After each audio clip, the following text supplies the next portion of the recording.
한국 불매.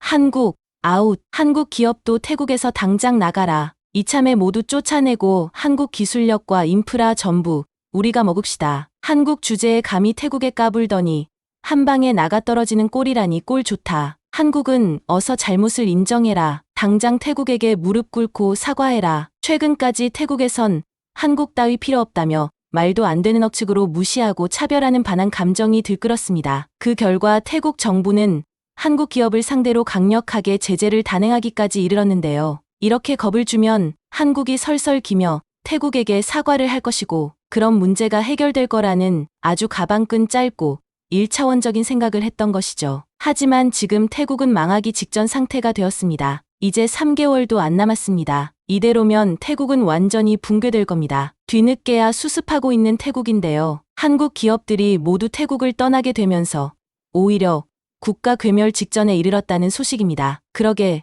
그냥 태국이 먼저 사과했으면 될 걸. 잘못도 없는 한국에게 잘못을 뒤집어 씌운 것도 모자라 막무가내 한국 기업 죽이기라니요. 태국 통계청에 따르면 한국 공장 가동 중단으로 여러 공급업체가 줄도산에 이르고 30만 개 이상의 일자리가 사라질 것으로 예측했는데요. 한국 기업의 철수는 외국인 투자자들의 신뢰도에도 영향을 줘서 한국 외 다른 다국적 기업들도 한국을 따라 철수하려는 움직임을 보인다고 하니 그야말로 낙동강 오리알 신세가 되었습니다. 상황이 이렇게 급박하게 돌아가자 태국은 한국 외교부 관계자를 급히 파견하는 지경에까지 이르렀다고 하는데요. 도대체 두 나라 사이에는 어떤 일이 벌어지고 있는 걸까요? 오늘의 사연 시작해 보겠습니다. 본 사연은 실제 사연을 바탕으로 인물 및 내용 일부가 각색되었습니다. 지금 잠시 1초만 시간 내셔서 행운을 부르는 좋아요 버튼 눌러주신다면 영상 제작에 큰 힘이 될 것입니다. 제 이름은 타나치 차이아판이고 올해 21살이에요. 저는 태국 북부의 아름다운 도시 치앙마이에서 태어나 자랐습니다. 어머니는 중국계 태국인이시고 아버지는 순수 태국군이세요. 어릴 때부터 어머니는 중국이 곧 세계의 중심이 될 거라고 자주 말씀하셨어요. 앞으로 경제가 전부 중국을 따라갈 거라고 하시면서 꼭 중국어를 배워야 한다고 늘 가르쳐 주셨죠. 그래서 저도 자연스럽게 중국에 관심이 생겼고 나중에는 중국에서 살면서 중국어와 문화를 깊이 배우고 싶다는 목표가 생겼어요. 고등학교를 졸업하고 나서 저는 베이징 대학교로 유학을 갔어요. 어머니의 영향으로 중국어는 어느 정도 알고 있었지만 중국에 가서 제대로 배우면 나중에 태국에서 좋은 기회를 잡을 수 있을 것 같았거든요. 그렇게 중국에서 지낸 지 벌써 2년이 되었어요. 근데 베이징의 공기가 너무 나빠서 점점 숨쉬기가 힘들어졌어요. 처음에는 참고 버텼는데 시간이 지날수록 답답하고 아프기만 했어요. 몇 번 병원도 다녀봤지만 결국 휴학하고 고향인 치앙마이로 돌아가야 했습니다. 치앙마이로 돌아와 아버지와 어머니와 함께 지내고 있을 때였어요. 어느 날 SNS에서 한국이 태국 사람들을 무시하고 있다는 소문을 들었어요. 특히 한국 공항에서 태국 사람들이 이유도 없이 입국을 거절당하고 쫓겨났다는 이야기가 퍼지고 있었죠. 친구들도 그 이야기를 듣고는 화를 냈고 주변 사람들도 한국에 대해 불만을 터뜨렸어요. 한국이 우리를 하대하고 차별하는 게 아닌가 하는 생각도 들었어요. 저도 처음엔 그 이야기를 반신반의했지만 시간이 지나면서 저도 모르게 불편한 감정이 커졌습니다. 어떻게 한국이 우리를 이렇게 대할 수 있지? 우리가 그렇게 만만하게 보였나?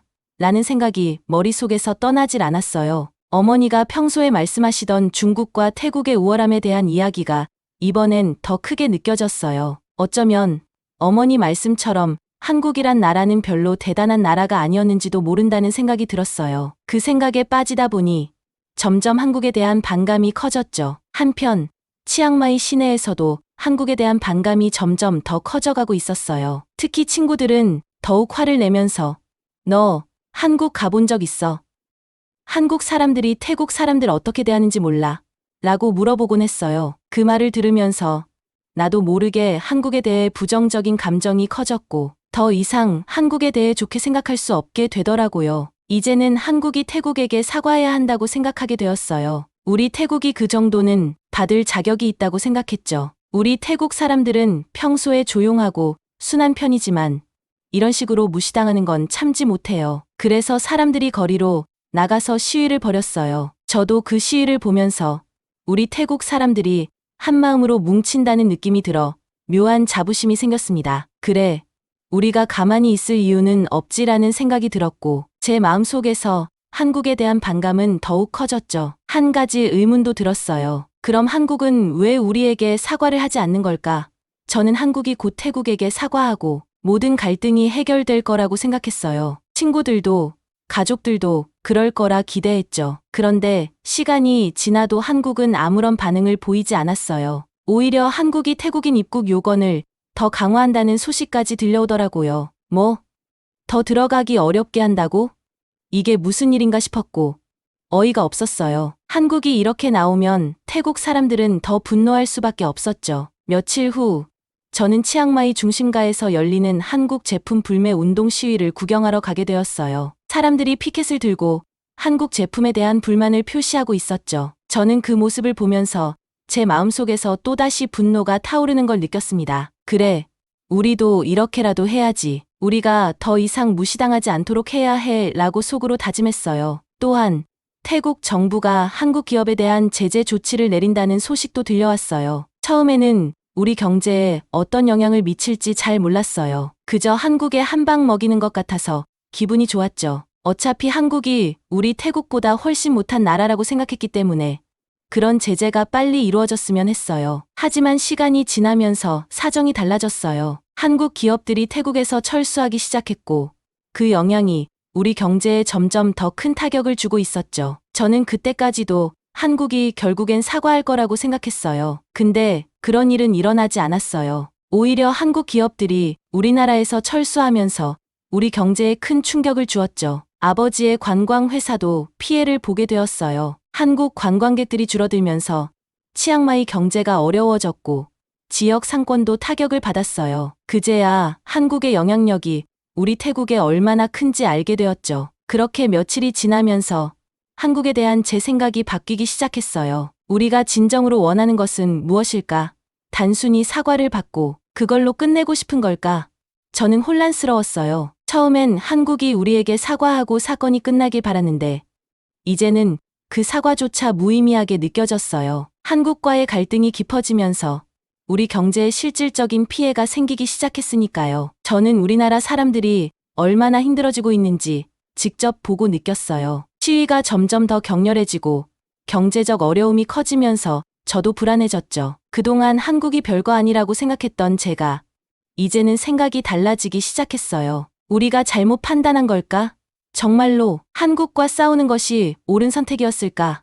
이런 생각이 머릿속을 떠나지 않았습니다. 제 마음속에는 혼란과 두려움이 함께했어요. 이렇게 저는 한국에 대한 제 생각이 완전히 바뀌기 시작했어요. 한국과의 갈등으로 인해 우리나라가 예상보다 훨씬 큰 피해를 입고 있다는 사실을 깨닫게 되었죠. 이 사건을 통해 그동안 몰랐던 진실들을 하나하나 알아가면서 한국에 대해 다시 생각하게 되었어요. 이제는 단순히 반감을 넘어서 한국을 이해하고 우리가 태국으로서 앞으로 어떻게 나아가야 할지 고민해 보게 되었죠. 태국이 한국과의 갈등으로 제재를 하기로 했을 때 처음에는 우리나라가 잘하고 있다고 생각했어요. 친구들도 한국이 우리를 무시하는 걸 놔두면 안 돼 라며 저와 같은 생각을 했거든요. 뉴스에서는 한국이 우리 태국인들을 입국도 못하게 하고 공항에서 돌아가라고 한다는 소문들이 퍼져나갔고 우리나라 사람들이 화가 난 건 당연한 일이었죠. 한국이 그렇게 나오니 우리도 한국 기업에 제재를 가하고 반응을 보여줘야 한다고 생각했어요. 그런데 시간이 지나면서 상황이 점점 더 복잡해지고 있었어요. 한국 기업들이 우리나라에서 철수하기 시작한다는 뉴스가 나오기 시작했어요. 처음엔 그렇게 큰 일은 아니겠지 생각했죠. 철수한다고 해도 한국은 언젠가는 태국에 돌아올 거라고 생각했어요. 한국이 태국의 자원을 얼마나 필요한데 그냥 쉽게 포기할 수 있겠어? 라고 생각했던 거죠. 하지만 한국 기업들이 철수하는 속도는 생각보다 빨랐어요. 한국 기업들은 태국 내에서 공장도 운영하고 있었고 그 공장에서 일하던 사람들도 많았어요. 그런데 그 공장들이 하나둘씩 문을 닫기 시작했어요. 처음에는 작은 공장 몇 군데만 닫는 줄 알았는데 나중에는 큰 회사들까지 철수를 하기로 결정한 거예요. 삼성, LG 같은 회사들이 태국을 떠난다는 소식이 들려왔죠. 뉴스에서는 그동안 우리 경제에 기여해왔던 한국 기업들이 태국에서 철수하면서 앞으로 우리가 어려운 경제 상황에 직면할 거라고 경고하기 시작했어요. 솔직히 말하면 처음엔 별로 감흥이 없었어요. 한국이 떠나면 다른 나라가 들어오겠지 하면서 넘겼어요. 우리나라가 큰 영향받지 않을 거라고 믿었어요. 하지만 며칠 지나고 나서 치앙마이 거리의 상점들과 회사들이 눈에 띄게 힘들어하는 걸 보게 됐어요. 제일 먼저 타격을 받은 건 우리 아버지의 관광 회사였어요. 한국에서 오는 관광객들이 줄어들기 시작했거든요. 평소엔 한국에서 온 관광객들로 바쁜 시기였는데 이제는 그 수가 반으로 줄었고 일하던 직원들도 점점 줄여야 하는 상황에 놓였어요. 아버지는 처음엔 별 말씀 안 하셨지만 가끔 표정이 어두워지셨어요. 어머니도 그런 아버지를 보고 걱정하시는 게 느껴졌죠. 평소에는 어머니가 한국에 대해 나쁜 이야기를 하시면 아버지는 그냥 지나치곤 하셨는데 이제는 조금 다른 분위기였어요. 아버지가 정말로 이 상황을 심각하게 받아들이기 시작한 거죠. 그런 모습을 보니 저도 조금씩 불안해졌어요. 그냥 소문에 불과하다고 생각했던 일이 점점 우리 가족에게까지 영향을 미치고 있었어요. 시간이 지나면서 태국 곳곳에서 사람들이 어려움을 겪고 있다는 소식이 더 많이 들려왔어요. 특히 삼성과 LG가 떠나면서 일자리를 잃은 사람들이 생겨나고 그로 인해 어려움을 겪는 사람들이 많아진 거예요. 우리 태국의 자동차 부품 산업도 큰 타격을 받았어요. 자동차 회사들이 한국 기업과 협력하여 부품을 공급받고 있었는데 그 공급이 끊기면서 태국의 자동차 공장들도 영향을 받기 시작했죠. 주변 공장들이 문을 닫게 되니 그 지역에서 일하던 사람들도 일자리를 잃고 그 가족들도 어려움을 겪기 시작한 거예요. 제가 자주 가던 가게들 중에도 문을 닫는 곳이 하나둘씩 생기기 시작했어요. 어릴 때부터 다니던 음식점, 친구들과 놀러 가던 카페들도 이제는 문을 닫고 있는 거예요. 그렇게 되면서 우리 동네 분위기도 달라지기 시작했죠. 사람들은 더 이상 밝게 웃고 다니지 않았고 길거리에서 장사하던 상인들도 더 이상 큰 소리로 손님을 부르지 않았어요. 예전엔 항상 사람들로 북적이던 곳이었는데 이제는 조용해졌고 그런 변화를 보는 게 마음이 좋지 않았어요. 이제는 그제서야 이게 정말 큰 문제구나 하는 생각이 들기 시작했어요. 한국이 떠나면 우리는 다른 나라와 협력하면 될 거라고 생각했는데 그게 쉽지 않았던 거예요. 우리가 그렇게 쉽게 다른 나라와 대체할 수 있는 상황이 아니었고 그동안 한국과 함께해온 것이 생각보다 더 깊이 얽혀 있었다는 걸 알게 되었어요. 그때까지도 저는 한국이 태국에 사과하고 돌아올 거라고 믿었어요. 그냥 자존심 싸움일 뿐이고 우리가 더 잘하면 한국이 돌아와서 관계를 회복할 거라고 생각했죠. 하지만 한국은 태국에 아무런 사과도 하지 않았고 오히려 태국에서 철수하면서 자신들만의 길을 가는 듯 했어요. 우리가 그들에게 필요 없다는 듯이 너무도 쉽게 태국을 떠나는 모습을 보면서 저는 큰 충격을 받았어요. 게다가 다른 나라들마저도 이 상황을 보면서 한국처럼 태국을 떠나는 걸 고려하고 있다는 소문도 들렸어요. 예전에는 태국이 안정적이고 안전한 투자처로 알려졌는데 이제는 정치적 불안정 때문에 투자를 꺼리는 사람들이 많아진 거죠. 저는 이제 혼란스러워졌어요. 처음엔 한국이 우리나라를 무시한다고 화를 냈지만 이제는 우리나라가 이 상황을 제대로 해결하지 못할까 봐 불안한 마음이 생겼어요. 평소에는 그렇게 생각하지 않았던 경제 상황이 이제는 나에게도 내 주변 사람들에게도 영향을 미치고 있었거든요. 친구들도 이제는 한국이 떠난 이후에 태국에 대해 걱정하기 시작했어요. 다들 이제 우리나라가 어떻게 되는 거지? 라는 말을 하면서 한국과의 관계가 이렇게까지 나빠진 게 정말 맞는 선택이었는지 고민하기 시작했어요. 그동안 우리가 잘못 알고 있던 것은 아니었을까 하는 생각도 들었어요. 우리가 한국에 대해 화내고 제재를 가했던 게 과연 옳은 일이었을까? 그저 그들이 사과하길 바랐던 것뿐인데 상황이 이렇게까지 심각해질 줄은 몰랐거든요. 이제는 그들이 사과를 해도 돌아오지 않을 것 같다는 생각이 들었어요. 우리 태국이 진정으로 원하는 것은 무엇이었을까요? 단순히 그들에게 잘못을 인정받고 우리 자존심을 지키는 게 목적이었을까요? 아니면 함께 성장하고 더 나은 관계를 만들어가는 것이었을까요?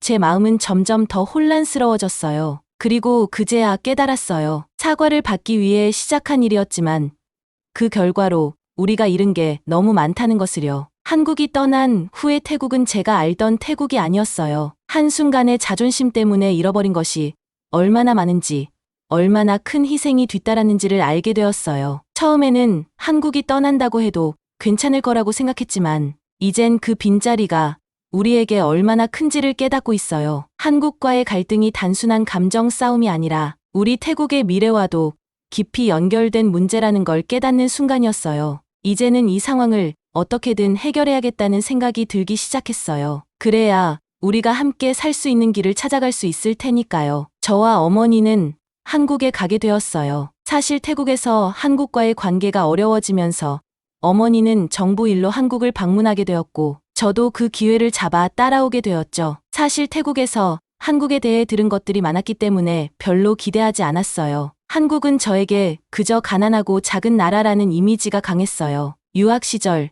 친구들이 한국은 중국처럼 큰 나라도 아니고 별로 발전하지도 않았어. 가난하고 길거리에는 거지들이 많아 라고 하곤 했거든요. 그들이 말하던 한국은 그저 중국의 속국이나 다름없고 기술도 없고 사람들이 1년에 한두 번 고기를 먹을 수 있으면 다행인 나라였어요. 그래서 저는 한국에 대한 기대가 거의 없었어요. 그냥 어머니를 따라가는 정도였죠. 그런데 막상 한국에 도착해보니 제 예상과는 완전 달랐어요. 한국에 도착한 날, 우리는 인천국제공항에 내렸어요. 공항은 정말 크고 깨끗했어요. 처음엔 이게 정말 가난한 나라 공항이 맞아?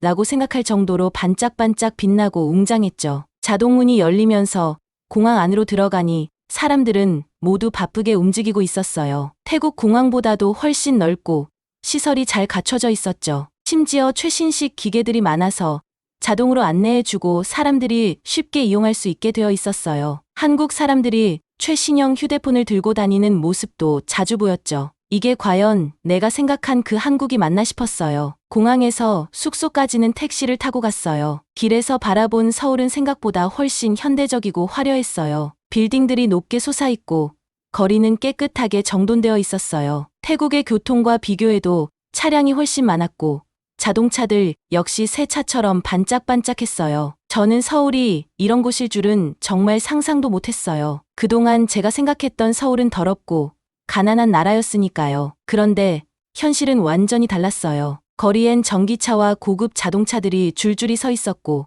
길거리는 아주 깨끗했고 거지라고는 없었어요. 숙소에 도착해서도 놀라움의 연속이었어요. 어머니가 예약한 호텔은 정말 최신식이었고 입구부터 굉장히 고급스러웠어요. 로비에 들어가자마자 커다란 샹들리에가 빛나고 있었고 바닥이 반짝반짝했죠. 저는 그동안 한국이 그저 그런 나라라고 생각했기 때문에 이렇게 고급스러운 호텔이 있다는 것조차 예상하지 못했어요. 체크인을 하고 방으로 올라갔어요. 침대는 크고 아주 푹신해 보였고 창문은 온 벽을 가득 채울 만큼 컸어요. 창밖으로는 서울 시내가 훤히 내려다 보였죠. 서울의 불빛들이 반짝이고 있어서 마치 하늘에 별이 떠 있는 것처럼 보였어요. 방 안에는 최신식 커피 머신과 커다란 평면 TV가 있었고 심지어 스마트 스피커까지 있었어요. 이 스피커로는 음악도 틀 수 있고 온도를 조절할 수도 있었어요. 정말 모든 게 최신식이라 저는 입이 다물어지지 않았어요. 숙소 비용도 정말 비쌌어요. 하루 묵는 방값이 태국에서 한 달 동안 머무르는 집세와 거의 같았거든요. 저는 어머니께 왜 이렇게 비싼 데서 지내요? 라고 물어봤어요.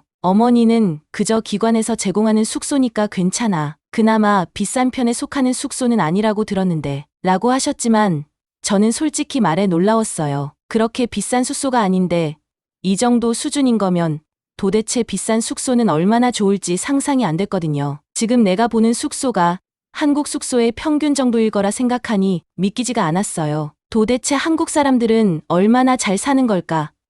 한국 수준이 이 정도였어. 라는 생각이 들었죠. 다음 날 아침, 어머니는 한국 기업과의 미팅이 있다고 하셨어요. 그래서 저는 호텔에서 혼자 시간을 보내기로 했어요. 방에서 조금 지내다 보니 한국 거리도 궁금해졌어요. 서울을 직접 걸어 다녀보기로 했죠. 호텔에서 나와 길을 걷는데 정말 모든 게 새롭게 느껴졌어요. 호텔에서 조금 나갔는데 상점과 음식점이 가득했어요. 태국과는 달리 상점들 모두 깔끔하고 깨끗했고 멋진 건물과 빌딩들 사이에 있었어요. 저는 그중 한 카페에 들어가서 간단한 아침을 먹기로 했어요. 메뉴를 보니 다양한 커피와 음료, 브런치 메뉴가 있었고 가격은 생각보다 비쌌어요. 아침인데도 불구하고 카페엔 사람들로 북적였어요. 저처럼 브런치 메뉴를 시켜서 먹기도 하고 커피와 식사를 포장해서 가는 사람도 많았어요. 그들은 최신형 휴대폰, 노트북, 태블릿 PC를 가지고 있었고 그런 비싼 물건을 그대로 두고 자리를 비우기도 했어요. 태국이나 중국 같았으면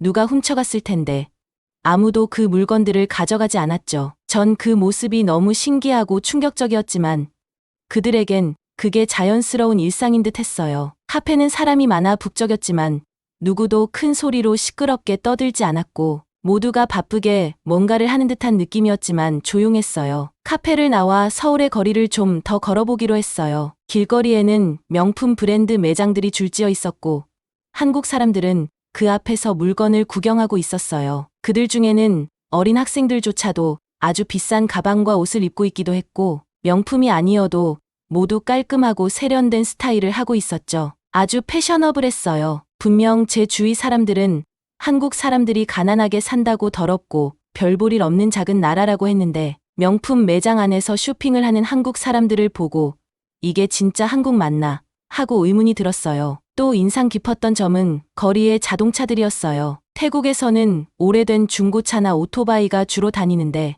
여기서는 새 차처럼 깨끗하고 멋진 차들이 질서 있게 다니고 있었어요. 태국처럼 오래되고 찌그러진 차들은 없었어요. 현대, 기아 같은 한국 자동차들도 많았지만 독일 고급 브랜드 자동차도 많았어요. 최신형 전기차, 고급 외제차들도 많았고 제가 본 차들은 모두 최신식이었어요. 태국에서는 그런 차를 가진 사람이 많지 않은데 여기서는 그런 차가 흔해 보였죠. 오히려 태국보다 훨씬 더 발전하고 잘 사는 나라라는 게 느껴졌죠. 길을 걷다 보니 어느새 점심시간이 되었고 저는 유명한 삼겹살집으로 갔어요. 한국에 오면 삼겹살을 먹어봐야 한다는 이야기를 들어서 한번 먹어보기로 했죠. 그런데 메뉴판의 가격을 보고 놀랐어요. 삼겹살 한 접시가 생각보다 비쌌어요. 저는 한국이 그렇게 잘 사는 나라가 아니라고 들었고 삼겹살이 서민 음식이라고 해서 저렴할 줄 알았거든요. 그런데 주변을 둘러보니 식당이 사람들로 가득 차 있었어요. 가족들,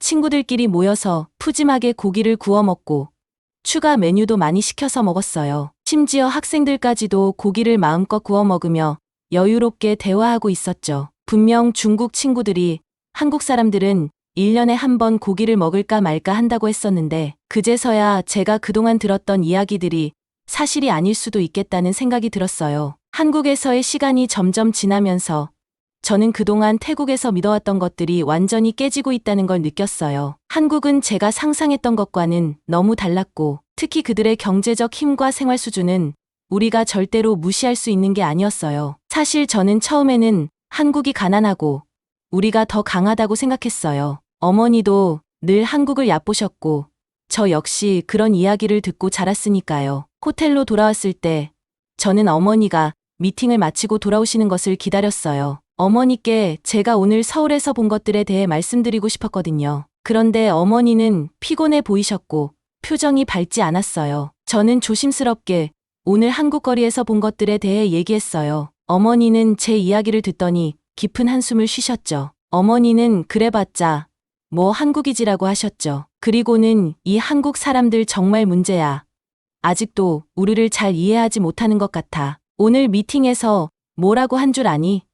우리 태국이 먼저 사과해야 한다고 하더라 라고 말씀하셨어요. 어머니는 미팅에서 들었던 한국 기업들이 태국에서 철수하는 이유에 대해 말씀해 주셨어요. 어머니는 한국 기업들이 태국의 높은 인건비와 복잡한 규제를 피하고 이제는 더 저렴한 노동력을 제공하는 다른 나라들로 떠나고 있다고 하셨어요. 그러면서 태국 정부의 제재 조치가 오히려 역효과를 불러와서 이제는 단순히 한국 기업들뿐만 아니라 다양한 외국 기업들도 우리나라에서 철수할 가능성이 커졌다고 덧붙이셨어요. 그 말을 듣고 저는 속이 이상해졌습니다. 그럼 태국은 어떻게 되는 거지?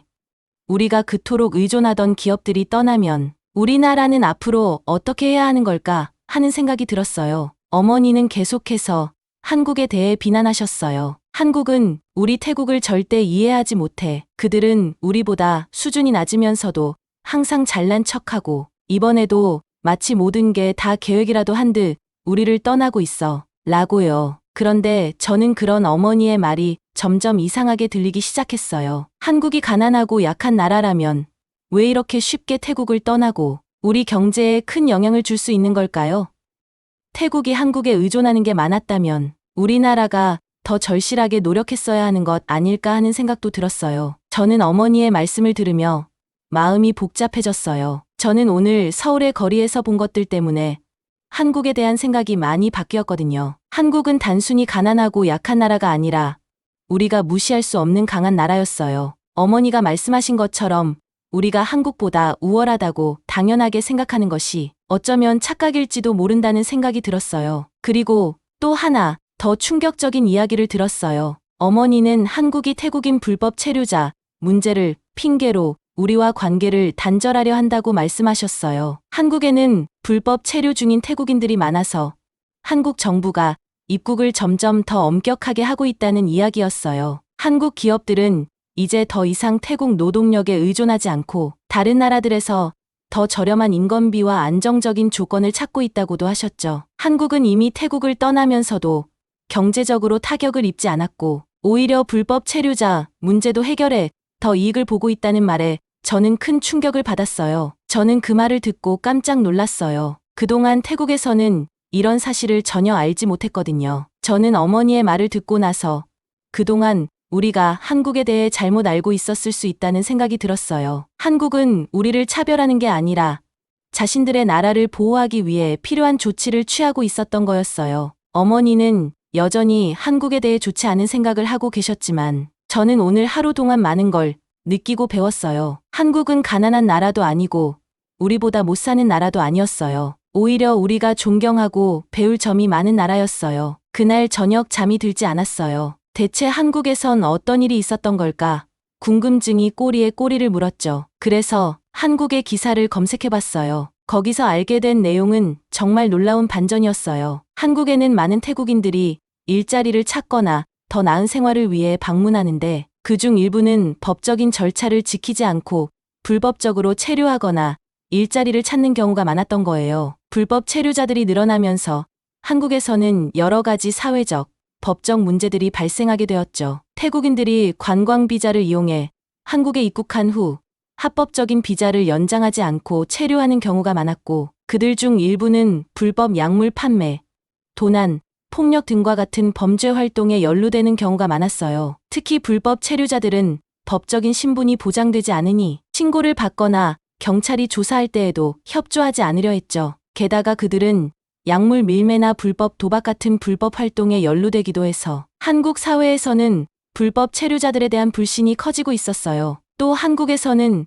성매매가 법적으로 금지된 불법인데 이들 중 불법 성매매 조직에 고용되거나 불법적으로 일하는 경우가 많았던 거예요. 그것뿐만이 아니었어요. 불법 체류자들이 밀집한 지역에서는 종종 공공질서 문제가 발생해서 지역 주민들과의 갈등이 끊이지 않았던 거죠. 그들은 집단으로 모여 살면서 온갖 소음, 쓰레기 문제의 원인을 제공해서 점점 주민들도 불법 체류자에 대한 부정적인 시각이 많아지고 있었어요. 그래서 한국 정부는 이러한 불법 체류와 관련된 문제를 해결하기 위해 태국을 포함한 여러 나라의 불법 체류자들을 대상으로 단속을 강화하고 있었고 입국 시 신분과 방문 목적을 더 엄격하게 확인하고 출입국 관리를 강화했던 것이죠. 특히 태국 국적자들이 불법 체류자로 남는 비율이 높아지면서 한국 정부는 태국인들의 입국 심사를 더욱 철저히 하고 있었어요. 일부 항공편에서는 태국인 승객의 목적지와 체류 기간에 대해 추가 질문을 하기도 하죠.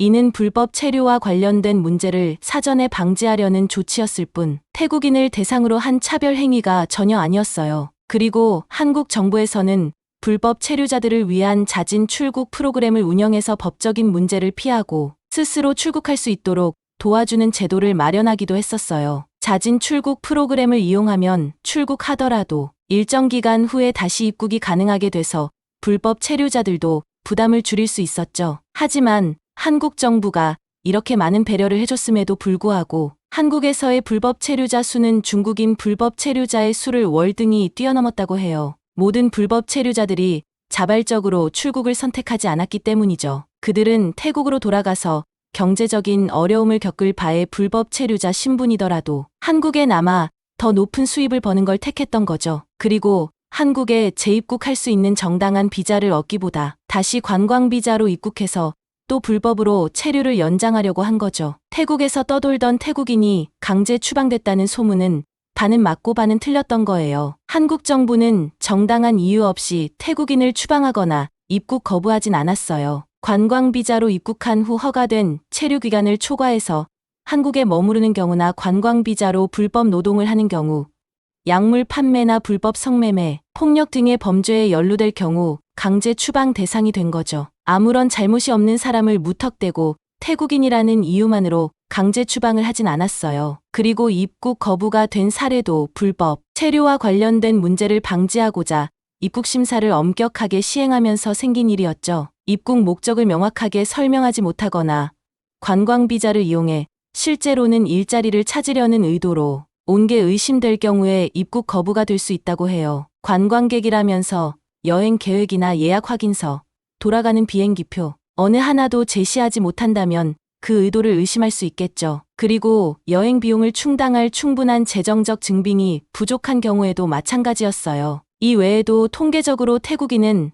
한국에서 불법 체류 비율이 높기 때문에 엄격한 기준을 적용하고 있었어요. 하지만 이는 미국이 태국인을 대상으로 하는 입국 심사보다는 덜하다고 하는데, 미국에 대한 불평은 한마디도 없고 한국만 비난한다는 것 자체가 그 의도가 불순하다 느껴졌어요. 그리고 오히려 강제 추방당한 태국인들이 자신들의 강제 추방 사유가 발각되면 사회적인 비난을 받을 수 있기 때문에 이를 숨기기 위해 의도적으로 루머를 양산한다는 생각도 들었어요. 사실 저는 처음에 한국이 태국에게 무릎 꿇기를 바랐어요. 태국이 제재를 가하면 한국이 결국에는 사과하고 다시 우리나라에 들어올 것이라고 생각했죠. 그러나 한국은 그럴 기색조차 보이지 않았고 이미 자신들의 길을 가고 있었어요. 저는 한국이 경제적으로 태국보다 훨씬 강하다는 걸 깨달았고 우리가 싸움을 잘못 걸었다는 생각이 들기 시작했어요. 이제는 한국이 단지 작은 나라라는 생각을 더 이상 할 수 없었어요. 제가 서울에서 본 한국은 이미 기술적으로도 매우 발전했고 사람들은 잘 먹고 잘 살고 있었어요. 우리가 한국을 얕보며 그들이 우리에게 사과하기를 바랐지만 정작 사과를 해야 할 쪽은 우리가 아닐까 하는 생각이 머릿속을 떠나지 않았어요. 그동안 제가 한국을 무시했던 게 부끄러워지기 시작했어요. 한국이 우리 태국보다 훨씬 강하다는 것을 깨닫는 순간 저는 두려움을 느꼈습니다. 우리 태국이 지금 한국에 의존하던 부분들을 잃게 된다면 그 충격을 감당할 수 있을지 걱정되기 시작했죠. 그동안 한국은 태국을 떠나도 경제적으로 아무런 손해를 입지 않았고 오히려 그들의 경제는 견고하게 유지되고 있었어요. 하지만 반대로 우리 태국은 한국의 철수로 인해 심각한 경제적 타격을 입고 있었죠. 한국의 경제적인 힘과 위상이 우리와는 비교할 수 없다는 걸 절실히 느끼게 됐어요. 우리는 한국을 얕보며 대단한 자존심을 내세웠지만 정작 그 자존심이 얼마나 취약한지 알게 되었습니다. 어머니는 여전히 한국을 비난하며 그들이 잘난 척하는 것뿐이라고 하셨지만 이제는 그런 말조차 믿을 수 없었어요. 한국은 그냥 잘난 척하는 나라가 아니라 우리가 생각했던 것보다 훨씬 강하고 발전된 나라였습니다. 이런 나라와 우리 태국이 맞서려 한 것은 무모한 일이었을지도 모른다는 생각이 들었어요. 이제는 태국의 미래가 한국과의 관계 회복 여부에 달려 있다는 것을 부인할 수 없었어요. 만약 우리가 지금이라도 태도를 바꾸지 않는다면 앞으로 우리나라는 더 큰 어려움에 처할 것이 분명하다고 느꼈습니다. 한국은 이제 태국을 필요로 하지 않는다는 사실이 너무나도 명확해졌고 우리가 너무 오만했던 것이 아닌가 하는 생각이 들었어요. 한국을 떠나기 전 저는 여전히 태국이 한국에게 무언가를 기대하기에는 힘의 차이가 너무 크다는 걸 실감했어요. 우리의 자존심이 아니라 현실을 보고 한국과의 관계를 회복하려는 노력이 더 중요하다는 걸 깨닫게 됐어요. 한국은 이미 멀리 나아가 있고 우리가 그들과 협력하지 않는다면 더욱 고립될 수밖에 없다는 것을 느꼈죠. 이제는 정말로 태국의 미래가 걱정되기 시작했어요. 그동안 저는 한국에 대한 편견을 가지고 있었지만 이번 여행을 통해 그들이 얼마나 강한 나라인지를 몸소 느꼈습니다. 이 사실을 알게 된 이상 더 이상 한국을 무시할 수 없었고 우리가 그들을 폄하하며 잘난 척했던 것이 얼마나 어리석은 일이었는지 깨닫게 되었습니다.